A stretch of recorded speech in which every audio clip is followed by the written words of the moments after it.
तो कुछ भी कहते अपने मुंह से, कौन कहता कि मैं दो सीट मिलेगी? एक बार कहा इन्होंने हमें 2 सीट मिलेगी। मैं पूछना चाहता हूं कि मोदी जी जहां जहां हारे हैं, भाजपा जहां जहां हारी है, क्या हारने के पहले उन्होंने कभी कहा कि मैं हार रहा हूं? फिर जूता से मारा, पब्लिक ने भगाया। इनकी तो बेशर्माई है, जो बनी बनाई सत्ता जोड़ लेते, जो ईवीएम मशीन के जरिए, यदि इनकी हाथ में मशीन है, ये कुछ भी कर सकते हैं। इसके लिए मुख्यमंत्री नहीं है, जनता का दुख दर्द के लिए नहीं है, बंगाल में जाने के लिए मुख्यमंत्री है, बंगाल में जाने के लिए कैबिनेट बनाई थी। जवाब दो, मैं आपसे जवाब पूछ रहा हूँ। एक चाय वालों को प्रधानमंत्री बन गया, एक चाय वाला। अरे तूने तो चाय बेचते बेचते सल्ले मोदी, तूने तो पूरा देश बेच खाया। तू कौन सा 56 इंच का सीना, ऐसा 56 इंच का सीना किस काम का कि उसके घर में भी कोई भाई शेर होगा, समझे? इनके क्यों मेरी बहन बेटी पर कोई नजर डालेगा? एक केंद्र सरकार की इच्छाधारी मशीन चलेगी जब ये बड़े जीतने के पहले चैलेंज कर देते कि मैं जीतूंगा। मैंने तो तुम्हें उसी दिन पहचान लिया होगी कि जिस दिन तूने कोरोना के बहाने से प्रधानमंत्री की सीट लेने की लालच में अपने बाप के दाह संस्कार में नहीं पहुंचा तू, और बहाना बना दिया कोरोना का। तो जो इंसान किसी के खाने पे, अपने खाने पर जब थाली में लात मार दे, तो उसे इंसान मत समझना, शैतान समझना, और शैतान से युद्ध करने में यदि जान भी चली जाए तो गर्व करना। बंगाल जाके दिखाते हैं योगी जी कि मेरा यूपी मॉडल देखिए, ये इनका यूपी मॉडल है कि देखिए उत्तर प्रदेश से ले जाकर मध्य प्रदेश में सब परिवार से हत्या कर दी जाती है, और ये एक्सीडेंट दिखा करके केस को रफा दफा कर देते हैं। और जब इस केस की सच्चाई में जाता हूं तो दोस्तों 100% मर्डर निकलता है, देखिए। और जब मैं इनके IAS PCS अधिकारियों, IPS अधिकारियों से मीटिंग करता हूँ, इनको प्रार्थना पत्र देता हूँ लगातार, तो ये बार बार हमको बोलते हैं कि हम जांच कर रहे हैं। इनसे ये पूछना चाहता हूँ, कौन सी इन्होंने जांच की, कहाँ वो कौन से डस्टबिन में इन्होंने प्रार्थना पत्र फेंके? आप बताइए। ये देखिए मैंने सारे प्रार्थना पत्र दिए जहाँ जहाँ इनकी सरकार है, उत्तर प्रदेश में, मध्य प्रदेश में, और ये जो केंद्र में, ये इनके सारे के सारे देखिए, सारे के सारे इनके प्रार्थना पत्र हमने दिए प्रधानमंत्री, मुख्यमंत्री को, गृह मंत्री को। आज तक सुनवाई नहीं हुई। सरकार जो दावा कर रही है कि बंगाल में 200 पार, 300 सीट में से 254 में से, आपको लगता है कि 200 पार हो जाएगा बंगाल में? भाई साहब ये तो अपने मुंह से तो कुत्ता भी तारीफ कर लेता है, अपने दरवाजे पर भौंक भौंक के दिखाता है कि चलो मैं वफादार हूँ, लेकिन वो तो फिर भी वफादारी में मालिक के नाम पे नाम लिखा लेता है। ये तो हम इन्हीं सरकार को कह रहे हैं, और किसको कह रहे हैं? जो अपने मुंह से तारीफ कर रहा है। जनता जब कहे तब है ना, जनता ही तो कह रही है। मैं जनता नहीं कह रही, जनता कह रहे हैं। मैं कह रहा हूँ क्या दिखाया उन्होंने, क्या दिया? मैं इनका पीछे पीछे जा रहा हूँ, बताइए। जनता गई हुई है, कह रहे हैं। आप कैसी बात कर रहे हो? कहते रहे 200 पार। ये तो कुछ भी कहते अपने मुंह से, कौन कहता कि मैं दो सीट मिलेगी? एक बार कहा इन्होंने हमें 2 सीट मिलेगी। जहाँ जहाँ मैं पूछना चाहता हूँ कि मोदी जी जहाँ जहाँ हारे हैं, भाजपा जहाँ जहाँ हारी है, क्या हारने के पहले उन्होंने कभी कहा कि मैं हार रहा हूँ?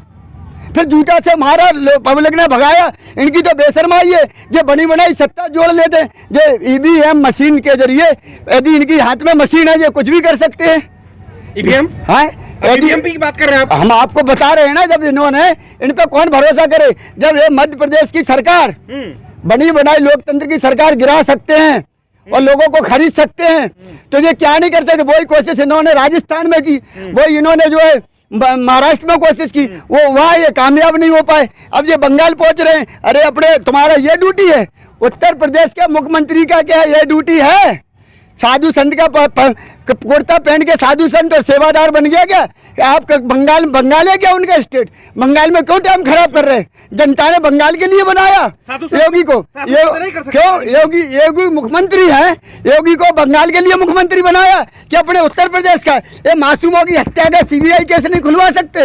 इसके लिए नहीं है योगी, इसके लिए मुख्यमंत्री नहीं है, जनता का दुख दर्द के लिए नहीं है, बंगाल में जाने के लिए मुख्यमंत्री है, बंगाल में जाने के लिए कैबिनेट बनाई थी। जवाब दो, मैं आपसे जवाब पूछ रहा हूँ। ये सरकार आज 4 महीने से दिल्ली में तो किसान भाई बैठे हैं, इनके पास तक टाइम नहीं है किसी को। बंगाल में जाने के लिए टाइम है, लाखों करोड़ों रुपया आप खून पसीने की किसान मजदूर की कमाई आप आने जाने में लुटा दे रहे हैं। आपने सोचा पैसा कैसे आता है? आपने केवल झूठ बोल बोल के एक चाय वालों को प्रधानमंत्री बन गया, एक चाय वाला। अरे तूने तो चाय बेचते बेचते सल्ले मोदी, तूने तो पूरा देश बेच खाया। तू कौन सा 56 इंच का सीना, ऐसा 56 इंच का सीना किस काम का है? पत्थर रख के तो कोई भी बड़ा कर लेता है, तो उससे छोटा तो वो निर्मल जल होता है। समझ गए? ऐसा बड़ा किस काम का कि बड़ा हुआ तो क्या हुआ, जैसे पेड़ खजूर और पंछी को छाया नहीं लगे, फल ला गया इतनी दूर। धिक्कार है तुम लोगों को बड़ापन कहने का अपने आप को। तुम कौन से बड़ेपन में हो, तुम कौन सा यूपी मॉडल बना रहे हो? दोस्तों मैं बता दूं, सपा सरकार में उत्तर प्रदेश में इन्होंने कहा था कि सपा सरकार में गुंडा राज आ जाता है, तो इनके यहाँ जंगल राज आ गया। सपा में गुंडा राज नहीं आया था, सपा में इतना तो था कि हर इंसान को इंसान का भय था। किसी की बहन बेटी की इज्जत नहीं लूटती थी। क्यों नहीं लूटती थी? उसे पता होता था गलत करने वाले को कि उसके घर में भी कोई भाई शेर होगा। समझे? इनके क्यों मेरी बहन बेटी पर कोई नजर डालेगा? हाँ, मैं तुम्हारी बहन बेटी पर कोई नजर डालेगा तो मैं उनको छोड़ दूंगा? ये तो बेशरम लोग हैं, ये बेशरम लोग हैं, ये बेशरम लोग हैं जो नजरअंदाज करके दूसरी जगह जा रहे हैं। इनसे बताइए। आप बोल रहे सुन नहीं रहे? हाँ, अभी कुछ दिन पहले पश्चिम बंगाल में स्मृति ईरानी गई थी। हाँ, कहा कि महिलाओं पर जो अत्याचार हो रहा है, हाँ, क्या बात ये है। ममता बनर्जी उसको दरकिनार कर रही है। अच्छा लेकिन हमारी सरकार बनेगी हाँ, तो महिलाएं सुरक्षित होंगी, हाँ, महिलाओं को अधिकार मिलेंगे। क्या बात है। तो ये गलत है, बताइए आप। हाँ, वो स्मृति ईरानी से पूछिएगा हाँ। कि जो आप वहाँ तक कष्ट करने क्यों गई थी। कानपुर में जिस लड़की के पिता पे माँ बाप पे ट्रक चढ़ा दिया गया, वो क्या लड़की नहीं थी? वो क्या औरत नहीं थी? क्या वो किसी की बहन बेटी नहीं थी? आप बताइए। ये मासूम कन्या की हत्या कर दी गई पूरे परिवार की, जो मेरी बहू मारी गई, ये यूपी मॉडल, ये क्या कोई हत्या जनी नहीं है? आप स्मृति ईरानी जी, आपके तो राजा ने सिखाया है कि जब आपको सरकार ने चुन दिया था, उसके पहले जब पब्लिक ने आपको नकार दिया था, तो आपके सरकार ने आपको मंत्री बना के बता दिया कि देख मेरा अहंकार, मेरी ताकत, कि जो सरकार पब्लिक जिसे नकार देती है हम उसे मंत्री बना सकते हैं। तो तुम क्या नहीं कर सकते? तुम्हारी ईवीएम का नाम हम लोग लेना नहीं चाहते, लेकिन तुम ही लुभाते हो कि हारो चाहे जीतो, तुम कहते हो मैं जीतूंगा। तो मैं आज पब्लिक को बताना चाहता हूँ कि इनकी ईवीएम का फुल फॉर्म क्या है, सुन लो। हाँ, केंद्र में जो सरकार होती है उसकी ईवीएम का फुल फॉर्म होता है कि उसकी इच्छाधारी वोटिंग मशीन। ई से इच्छाधारी, बी से वोटिंग और एम से मशीन। एक केंद्र सरकार की इच्छाधारी मशीन चलेगी जब ये बड़े जीतने के पहले चैलेंज कर देते हैं कि मैं जीतूंगा। ऐसा कौन सा आदमी होगा कि जब जो आदमी पहले से चैलेंज कर रहा है? इसका मतलब क्या है? इसका मतलब है कहीं ना कहीं तो उसे गड़बड़ है। क्यों जनता तुमको ठुकरा रही है? आप राजस्थान में क्यों नहीं आ गए? इतने ही अच्छे थे। आप दिल्ली में क्यों नहीं आ गए? आप बताइए, आपने मध्य प्रदेश की बनी बनाई सरकार उखाड़ फेंकी। ये आपने कौन सी वफादारी की? आप स्मृति ईरानी जी, शर्म आने चाहिए आपको। आप उत्तर प्रदेश के मॉडल बनके और वहाँ जा रहे हो। आप लोग, आपको वहाँ के लिए चुना था। आपके राजा ने, प्रधानमंत्री ने यही सिखाया कि झूठा झांसा दो कि हाँ हम महिलाओं की इज्जत बचाने आए हैं। वो इज्जत कैसे बच रही है? एक लड़की के पिता पर ट्रक चला दिया जाता है, एक लड़की के माँ साथ में जाती है। 70 लाख की आबादी वाला शहर है कानपुर, उत्तर प्रदेश का मास्टर, जहाँ पैर धरने को जगह नहीं मिलती है। वहाँ दिन दहाड़े ट्रक चला दिया जाता है। एक लड़की अपने माँ के साथ जाती है। क्या तुम्हारा ये? क्या तुम योगी हो? तुम साधु संत होते तो तुम माँ बहनों की इज्जत पर ख्याल करते हुए पहले उत्तर प्रदेश देखते। मैंने तो तुम्हें उसी दिन पहचान लिया योगी कि जिस दिन तूने कोरोना के बहाने से प्रधानमंत्री की सीट लेने की लालच में अपने बाप के दाह संस्कार में नहीं पहुंचा तू, और बहाना बना दिया कोरोना का। धिक्कार है तुझे, जिस बाप ने पैदा किया तूने। और आज तुझे इतना टाइम है कि तुम उत्तर प्रदेश के गाजी बॉर्डर पर ना आके और पश्चिम बंगाल जा रहे हो। शर्म आना चाहिए। एक सोच लो, मेरा नाम लक्ष्मी नारायण शर्मा है। मैं चंडीगढ़ में रहा हूँ, और चंडीगढ़ पंजाब में मैंने इंसानियत सीखी है 12-15 दिन। और जिन लोगों को इस चैनल के मार्फत मैं कहना चाहता हूँ, मोदी और योगी और जितने भी किसान विरोधी लोग हैं, मैं उनसे कहना चाहता हूँ कि यदि तुम ये सोच रहे हो कि ये मुट्ठी भर हरियाणा और पंजाब के किसान भाई हैं, तो मैं बार 1 महीने से चिल्ला रहा हूँ कि ये पंजाब हरियाणा के मुट्ठी भर भाई नहीं है, ये हिंदुस्तान का वो हर इंसान है जो अन्न खाता है। और तूने अन्न, देश और पेट के लड़ाई कर तूने लात मारी है। और जो इंसान हमारे यहाँ हिंदुस्तान भारत का एक संस्कार है कि कुत्ते को भी थाली में लात नहीं मारी जाती है। और तूने तो इंसान के पेट पर लात मारी है मोदी। तो मैं कहना चाहता हूँ, सुन लो, मैं कहना चाहता हूँ कि दोस्तों, भारतवर्ष के हर इंसान से मेरी अपील है कि जो इंसान किसी के खाने पे, अपने खाने पर जब थाली में लात मार दे तो उसे इंसान मत समझना, शैतान समझना, और शैतान से युद्ध करने में यदि जान भी चली जाए तो गर्व करना।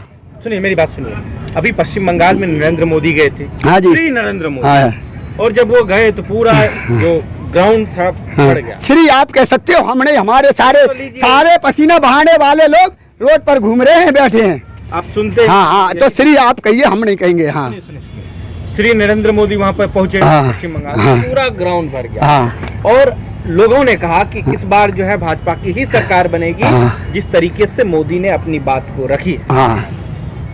तो बन जाएगी सरकार? नहीं, ऐसे कैसे बन जाएगी? जिस प्रकार से रखी, जो तो आप कह रहे जिस प्रकार से रखी, वो प्रकार इंसान को तो समझ नहीं आए। अरे फिर वही बात, आप एक बात बताइए, 3-3 4-4 ट्रेनें भर के किराए के टट्टू ले जाके क्यों? हम तो देखने गए थे। आपने खुद नहीं देखा टीवी पर? आपको खुद नहीं पता? आप क्यों उसकी तमद्दारी करते हो? आप मीडिएटर हो, सरकार के दलाल हो, या पब्लिक के गार्जियंस हो? कौन सा ऐसा चैनल है? मैं आपको भी आरोप लगा रहा हूँ कि मिस्टर, इन बातों से पता लगता है कि उसने सारी मीडिया खरीद ली है, और तुम लोग गार्जियंस नहीं, तुम सरकार के दलाल बन के आते हो हम लोगों की मजा लेने के लिए किसानों के बीच में। बताइए, आप सच्चाई पूछो, आप क्या पूछना चाहते हो? तो वो भरा हुआ लाया गया था, पब्लिक लाया गया था। वो मोदी ने ये बता दिया हिंदुस्तान को, सारे भारत को, कि जब से वो सत्ता में आए हैं, जब से उनका कहना होता है कि जो मैं चाहूँ वो कर दूँ, वो रातों रात स्कीम बदलने में कामयाब रहते और दूसरों को बदनाम करने में कामयाब होते। वो कह रहे कि पंजाब और हरियाणा का भाईचारा मुट्ठी भर किसान है। मैं उनको बता रहा हूँ कि इस भारत देश में जब जब परेशानी आई है, पंजाबी भाइयों ने आगे आकर के अपना सर कटाया है, और उनके पीछे सारी जनता चली है। आज लोगों की, हिंदुस्तान के लोगों की किस्मत है भाइयों, जिनको सोचना चाहिए कि पंजाबी भाइयों ने इनका काला कानून पकड़ के सबको मौका दे दिया इनकी सच्चाई पकड़ने का। नहीं तो ये तो आगे पता नहीं क्या करते। इनने तो शुरू से धोखा दे के काम किया है। भीड़ लाई गई है, वो भीड़ लाई गई थी, आप कह रहे हैं? कैसा? वो भीड़ जो वहाँ पर हाँ, वो तो लो, यहाँ से नहीं गए, कितने आरएसएस वाले गए। एक बार मोदी जहाँ पहुँचते हो, यहाँ नहीं देखते हो, एक बार मोदी जहाँ पहुँचते हैं 10-20 गांव खाली हो जाते हैं। तो अब तो फ्री जाने को मिल रहा है उनको। मिथुन चक्रवर्ती भी तो आया है भाजपा में शामिल, देखो उसको भी झूठ बोल कर लाया गया है। अब हम आपको, हाँ, सुनिए, आपने ये तो कह दिया कि एक मिथुन चक्रवर्ती भी तो आया भाजपा में शामिल होने। एक मिथुन चक्रवर्ती, एक आदमी तो दिख गया तुमको, और यहाँ हजारों किसान नहीं दिखे कि अपने पेट की रोजी रोटी के लिए हजारों किसान इकट्ठे हो गए। एक आदमी की तुलना तुम हजारों आदमी से भी करोगे तो 1000 आदमी से भी ऊपर इधर है। जवाब दो, मैं जवाब मांग रहा हूँ, आगे आप पूछते जाओ, मैं बताता जाऊँ। ये हजारों किसान भाई यहाँ बैठे हैं, ये नहीं दिखाई दे रहे आपको? एक मिथुन चक्रवर्ती जी की बात बताऊं, मैं आज बताता हूं, उन्होंने तो अपने आप क्लियर कर दिया। अच्छा हुआ, मैं आज से 30 साल पीछे चलते हैं अपन किशन चक्रवर्ती के पास, तो उस समय मेरी उम्र 20 साल से भी कम थी। इनकी फिल्म थी प्यार झुकता नहीं। दोस्तों, जब प्यार झुकता नहीं का गाना हमने देखा कि तुझे ये मोटर, ये गाड़ी, ये बंगला नहीं ले सकूंगा, तो दोस्तों मैं सोचता था कि नहीं यार, वास्तव में फिल्म से सीख मिलती है इंसानों को, समाज को। लेकिन आज जब मिस्टर मंत्री ने ये कहा कि दोस्तों मुझे कोबरा समझना, यदि मोदी को वोट नहीं दिया तो मैं सबको डस लूंगा। तो जो आदमी सांप नाम से डरता हो, तो जो सांप शुरू से ही फुसकारी मारने तैयार हो कि मुझे डसता हो, तो जनता उसका सामने पकड़ेगी क्या? सांप का कौन डसने को तैयार होगा?